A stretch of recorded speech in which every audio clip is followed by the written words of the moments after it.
మాజీ మంత్రి శ్రీనివాస్ గౌడ్ కు తెలంగాణ గెజిటెడ్ అధికారుల సంఘంతో ఎలాంటి సంబంధం లేదని TGO founder general secretary Eluru Srinivasarao స్పష్టం చేశారు.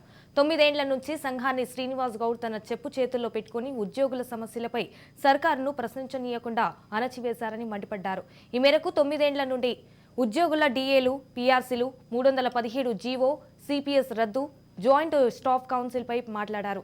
రాష్ట్ర ఆవిర్భావం నుంచి అసోసియేషన్లో మెంబర్షిప్ చేయకుండా, ఎన్నికలు నిర్వహించకుండా అడ్డుకొని తనకు అనుకూలంగా ఉన్న వ్యక్తులకు పదవులు కట్టబెట్టారని ఫైర్ అయ్యారు. టీజీఓతో మాజీ మంత్రి శ్రీనివాస్ గౌడ్ కు ఎలాంటి సంబంధం లేదు. 2014 ఎన్నికలకు ముందు తన ఉద్యోగానికి శ్రీనివాస్ గౌడ్ రాజీనామా చేశారన్నారు.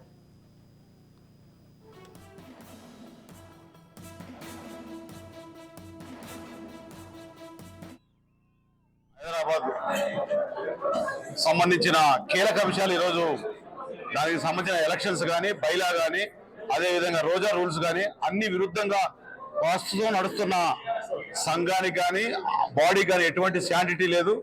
వాళ్ళు ఎగ్జిస్టింగ్ కమిటీగా లేరు.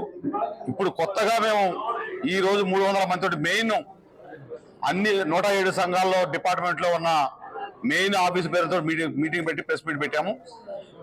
వచ్చే సంక్రాంతి తర్వాత అభయాసం కింద ఉన్న ఈ 28 నుంచి 6 వరకు అభయాసం ఫ్లాగ్షిప్ ప్రోగ్రామ్ కంప్లీట్ అయిన పిదప 10 పాత ఎస్టివైల్ 10 జిల్లాలు, అదేవిధంగా సిటీ హైదరాబాద్ సిటీ సెక్రటరియట్తో కలుపుకొని, అదేవిధంగా 33 జిల్లాల్లో కన్వీనర్లు అపాయింట్ చేసుకున్న తర్వాత as per bylaw and Roja rules GID వారి ఆదేశాల మేరకు మెంబర్షిప్ కంప్లీట్ చేసి కొత్త బాడీని కాన్స్టిట్యూట్ చేస్తాము. ఇప్పుడున్న బాడీకి ఎటువంటి వ్యాలిడిటీ లేదు, వాళ్ళు ఎలక్ట్ కాలేదు, ప్రాథమిక సభ్యత్వం కూడా లేదు.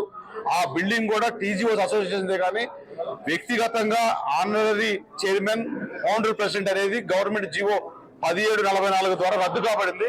ఆ బిల్డింగ్ కూడా గవర్నమెంట్ ద్వారా హ్యాండ్ ఓవర్ చేసుకొని ప్రాథమిక సభ్యులందరికీ కూడా మాకు రావాల్సిన డిమాండ్స్ గత ప్రభుత్వంలో 9.5 సంవత్సరాలుగా పెండింగ్ లో అన్ని, తర్వాత బాధితులుగా గత ప్రభుత్వంలో ఉన్న నాయకులు చేసిన బాధితులు అయిన వారి సమస్యలన్నీ కూడా పరిష్కారం దిశగా మేము పోరాడతాం. మీ ద్వారా యావత్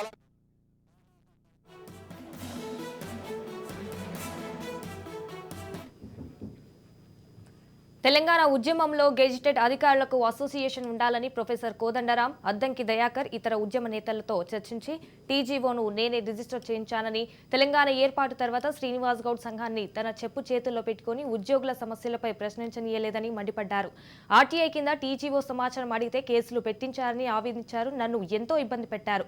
18 క్రిమినల్ కేసులు నమోదు చేశారని తెలిపారు. క్రమబద్ధంగా ఎన్నికైనటువంటి ప్రభుత్వానికి హృదయపూర్వక అభినందనలు తెలియజేసుకుంటూ ప్రభుత్వం తీసుకునే అన్ని నిర్ణయాలకు గజాధికారుల సంఘంగా సహకరిస్తామని తెలియజేసుకుంటూ, ఎట్లయితే ప్రజాస్వామ్యబద్ధంగా తెలంగాణ రాష్ట్రంలో నూతన ప్రభుత్వం ఏర్పడదో గజాధికారుల సంఘంలో కూడా ప్రజాస్వామ్యబద్ధంగా నూతన కమిటీ ఏర్పడాలి. ఇప్పుడున్నటువంటి కమిటీ పైన ఉన్నటువంటి తీసుకున్న ప్రతి నిర్ణయం పైన జ్యుడిషియల్ ఎంక్వైరీ జరగాలి. ఆ ప్రాపర్టీస్ మీద అంత పారదర్శకంగా నీతి నియమాలతో ఉన్నటువంటి మన పాలన అయితే రావాలి. ఉద్యోగ సంఘాలు ఏర్పాటు చేసినటువంటి ఏర్పాటు చేయాలని చెప్పేసి విజ్ఞప్తి చేస్తున్నాం.